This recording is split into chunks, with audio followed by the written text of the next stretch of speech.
weight. Brandon Sutter had his head down in neutral ice, and he was lined up. We get into this blow to the head stuff trip. Sutter has the puck, turns away a bit, and there it is.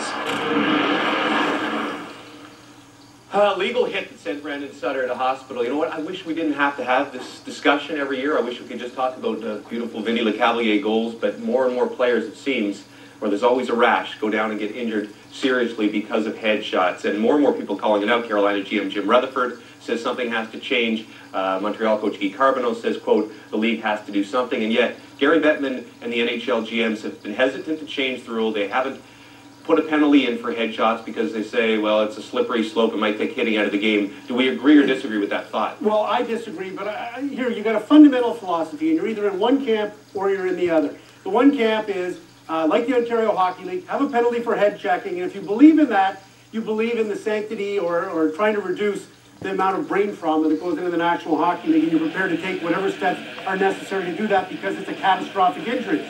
The other, and I happen to belong to that camp, but I'm in the vast minority in the National Hockey League at any level.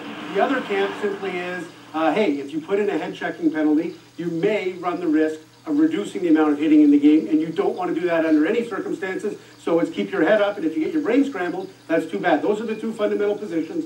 I know where I stand, and I bet I know where these guys stand. You know what? There's no one that likes to see guys take those types of hits. No one wants to see guys get hurt. I had 7 concussions, had to retire because of concussions. But I'm on the opposite end. I grew up playing a tough game. This is a physical sport. NHL will always be physical. We don't want to see guys get hurt, but we understand the risks. If you cut across the middle, you could risk getting hurt. We don't want to see guys jumping up like the Colettas from Buffalo and trying to maim guys. But good hits through the middle, we cannot take this out of the game. We need it in the game. There is a place in the game for it. No one, I watched that tape of Sutter, and it's ugly. It's ugly. We all know that. But I just don't know how you legislate against this. I go back to it. I know Bob and I go back and forth with this. There has to be more honesty brought into our game. His dad said it best. That wouldn't have happened years ago because there probably would be some retribution. I think Dougie Waite's hit isn't that great of an example, but there are some guys that run around in this league know that they have no fear of what's going to happen the next shift. But you can legislate against it. IIHF has done so. The OHL has done headshots. 2 years ago, there was 214 penalties. There's a penalty for a legal headshot in the OHL. Last year was down to 161. This year on pace for 139.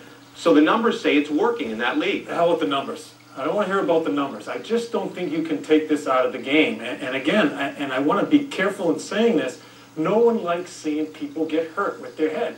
But I think it'll go the other way. If you have players thinking in between, I'm not supposed to hit, or maybe where am I supposed to go, I think there may be more injuries.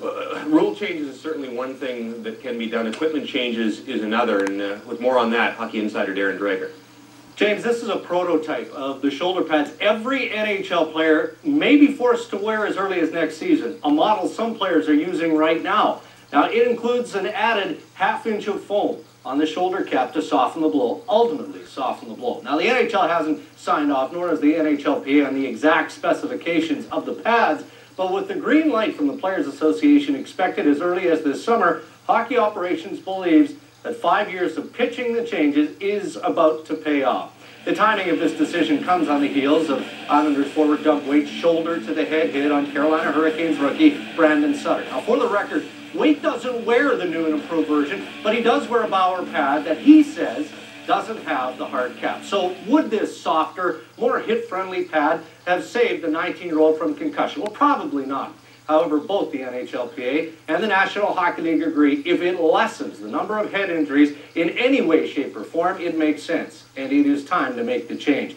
A softer, less damaging elbow pad was made mandatory back in 2004. And when you consider that the majority of NHL players currently protect themselves with this, a shoulder pad with armor like plastic, it's easy to see how this equipment may contribute to injury. James?